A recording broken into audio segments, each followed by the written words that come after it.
उसके बाद अल्लाह के नबी बुराक के ऊपर सवार हुए।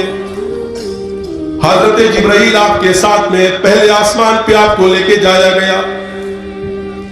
हजरत जिब्राइल ने दरवाजा खटखटाया, इजाजत तलब की। अंदर से पूछा गया कि कौन है? फरमाया जिब्राइल हूं।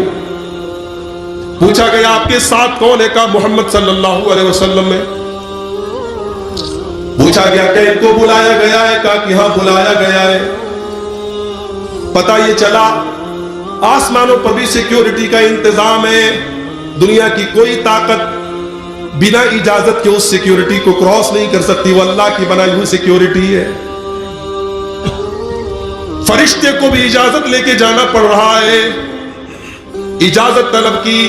जिब्राइल ने अपना इंट्रोडक्शन कराया, नबी अकरम का इंट्रोडक्शन कराया, तब दरवाजा खोला गया। नबी अकरम ने दरवाजा खोला, देखा कि आपके बाप आदम अलैहिस्सलाम मौजूद हैं। जिब्राइल ने कहा ये आपके बाप आदम हैं, इनको सलाम कीजिए। नबी अकरम ने सलाम किया। आदम अलैहिस्सलाम ने सलाम का जवाब दिया और वेलकम कहा, खुशामदीद कहा।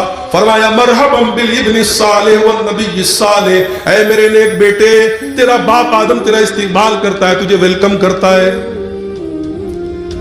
उसके बाद अल्लाह के नबी आगे बढ़ने लगे। फिर आपने पलट करके देखा आदम अलैहिस्सलाम के दाहिनी तरफ कुछ रूहें रखी हुई थी, कुछ रूहें नजर आ रही थी। आदम अलैहिस्सलाम अपने दाहिनी तरफ देख रहे थे तो हंसने लगते थे, मुस्कुराने लगते थे, और बाएं तरफ देखते थे तो रोने लगते थे, आंखों से आंसू जारी हो जाते थे। नबी अकरम ने पूछा जिब्रील ये क्या मामला है? ये आदम अलैहिस्सलाम दाएं तरफ देखते मुस्कुराने लगते, बाएं तरफ देखते रोने लगते, क्या चक्कर है, क्या मामला है?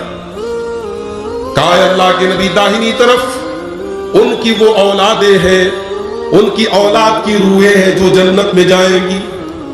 हजरत आदम अलैहिस्सलाम जब अपनी उस औलाद को देखते हैं, अपनी औलाद में उन रूहों को देखते हैं जो जन्नत में जाएंगी, वो हंसने लगते हैं, वो खुश हो जाते हैं, वो मुस्कुराने लगते हैं। और जब बाएं तरफ देखते हैं अपनी औलाद में उन रूहों को देखते हैं जो जहन्नम में जाएंगी, उनकी आंखों से आंसू जारी हो जाते हैं।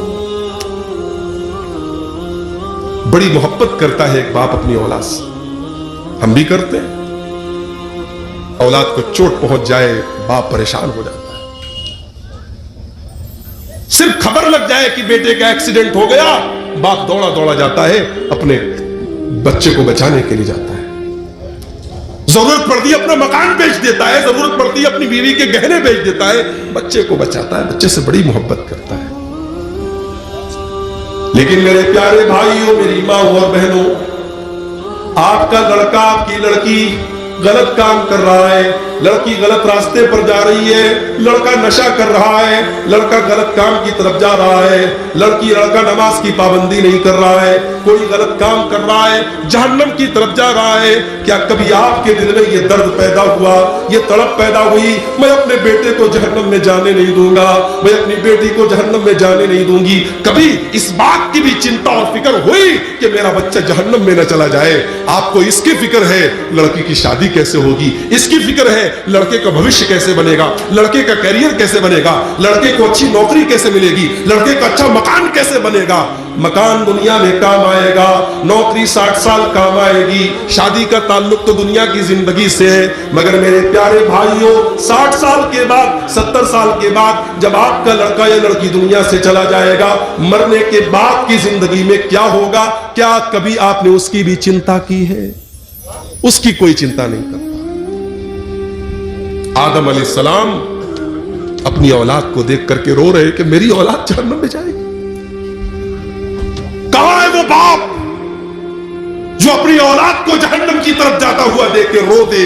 हमारे बाप आदम ने हमें सबक दिया, अपनी औलाद की फिक्र करो, अपनी औलाद की तरबियत की फिक्र करो। अल्लाह के नबी मस्जिद में बैठे हुए हैं, आपका नवासा छोटा सा नन्ना सा मुन्ना सा 4 साल का हजरत हुसैन रजी अल्लाह तआला अन्हु मस्जिद में खेल रहे हैं। वही मस्जिद में सदका की खजूरें आई हुई हैं जो किनारे रखी हुई हैं। हजरत हसन रजी अल्लाह तआला अन्हु नबी के बड़े नवासे, वो खेल रहे हैं। खेलते खेलते खजूरों के पास पहुंचते और एक खजूर उठा करके अपने मुंह में डालने लगते। नबी अकरम की नजर पड़ी, मेरा नवासा सदका की खजूर खाने जा रहा है। कहा रुक जाओ।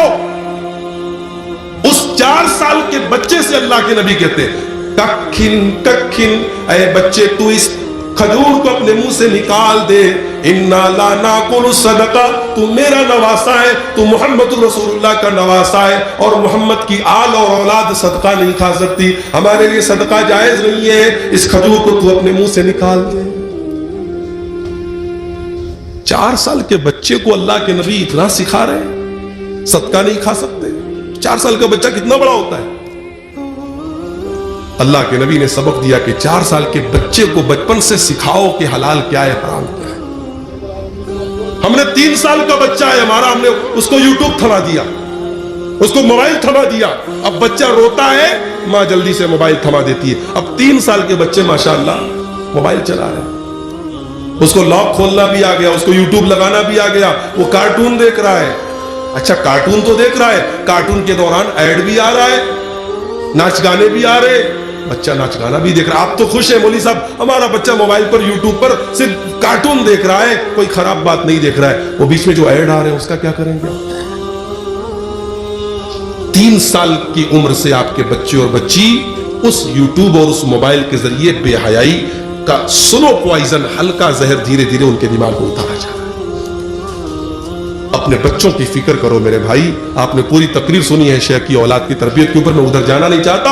हजरत आदम अलैहिस्सलाम को अपनी औलाद की फिक्र थी, वो बाएं तरफ देखते तो रोने लगते थे। और आगे बढ़े, दूसरे आसमान पर पहुंचे, वहां पर भी इजाजत लेनी पड़ी। जब इजाजत मिल गई, दरवाजा खोला गया, अल्लाह के नबी अंदर दाखिल हुए।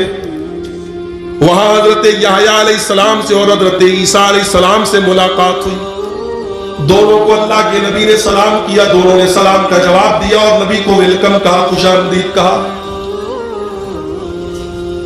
उलमा ने यह भी लिखा है कि पहले आसमान पे आदम अलैहिस्सलाम से क्यों मुलाकात हुई, दूसरे पर हजरत यहया और ईसा से क्यों मुलाकात हुई।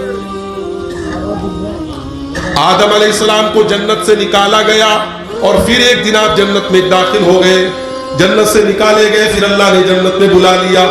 उसी तरीके से अल्लाह के नबी मक्का से निकाले जाएंगे, मक्का से निकलना आपको पड़ेगा। फिर एक दिन ऐसा आएगा आप दोबारा मक्का में फतहत्याना शान के साथ आएंगे। इसलिए पहले आसमान पर आदम अलैहिस्सलाम से मुलाकात हुई, दूसरे आसमान पे हजरत यहया और हजरत ईसा अलैहिस्सलाम से मुलाकात हुई, क्योंकि इन दोनों से यहूदियों की बड़ी दुश्मनी थी। यहूदियों ने हजरत यहया को कत्ल कर दिया था और हजरत ईसा को कत्ल करने की कोशिश की थी। अल्लाह ताला ने दूसरे आसमान पे यहया और ईसा अलैहिस्सलाम से मिलवा करके अपने नबी को यह पैगाम दिया कि मेरे नबी, यहूदी आपके भी कट्टर दुश्मन होंगे, आपसे दुश्मनी करेंगे। तीसरे आसमान पर पहुंचे, हजरत यूसुफ अलैहिस्सलाम से आपकी मुलाकात हुई। अल्लाह ने यूसुफ अलैहिस्सलाम से मुलाकात करवा के अपने नबी को यह पैगाम दिया कि यूसुफ को उनके भाइयों ने जाकर के कुएं में डाल दिया था, और एक दिन ऐसा आया था यूसुफ के वही भाई उनके सामने शर्मिंदा खड़े थे और यूसुफ ने उनको माफ कर दिया था।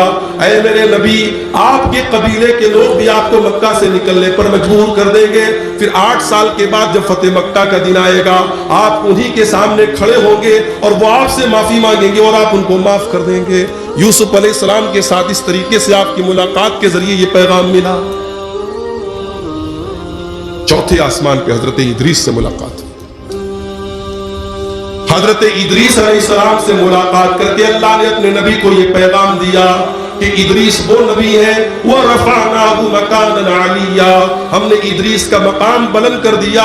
ऐ नबी, जैसे इदरीस का मकाम बुलंद किया गया है, आपका मकाम भी बुलंद किया जाएगा। 5वें आसमान पर पहुंचे, हजरत हारून अलैहिस्सलाम से मुलाकात हुई। हारून अलैहिस्सलाम से मुलाकात करके ये संदेश दिया गया, हारून अलैहिस्सलाम की कौम पहले उनकी दुश्मन बन जाएगी, बाद में उनसे मोहब्बत करेगी। ऐ अल्लाह के आखिरी नबी, आपकी कौम भी आपसे दुश्मनी करेगी, बाद में आपका कलमा पड़ेगी। 6ठे आसमान पर पहुंचे, हजरत मूसा अलैहिस्सलाम से मुलाकात हुई। नबी को यह पैगाम दिया गया, मूसा अलैहिस्सलाम को बनी इस्राइल ने बहुत सताया था, बहुत तकलीफें दी थी। ऐ मोहम्मद रसूलुल्लाह, आपकी कौम भी आपको बड़ी तकलीफें देगी, बहुत सताएगी। 7वें आसमान पर पहुंचे, हजरत इब्राहीम अलैहिस्सलाम से मिला। और इब्राहीम अलैहिस्सलाम बैतुल मामूर की टेक लगा करके बैठे थे। ये बैतुल मामूर क्या है? ये अल्लाह का एक घर है जो 7वें आसमान के ऊपर है। दुनिया में अल्लाह का घर खाने काबा है, और 7वें आसमान पर अल्लाह का एक घर है जिसका नाम बैतुल मामूर है। उसी बैतुल मामूर की टेक लगा करके इब्राहीम अलैहिस्सलाम बैठे थे। और अल्लाह के नबी फरमाते हैं कि बैतुल मामूर अल्लाह का वो घर है जिसमें रोजाना 70,000 फरिश्ते दाखिल होते हैं और फिर वो दोबारा कभी नहीं जाते। यानी रोजाना नए 70,000 उस घर का तवाफ करते हैं। इससे ये भी पता चला फरिश्तों की तादाद इतनी है, हमारा कैलकुलेटर काम नहीं करेगा, हम शुमार नहीं कर सकते, हम गिन नहीं सकते। रोजाना उस घर का 70,000 फरिश्ते तवाफ करते, उसमें उसके अंदर दाखिल होते हैं और फिर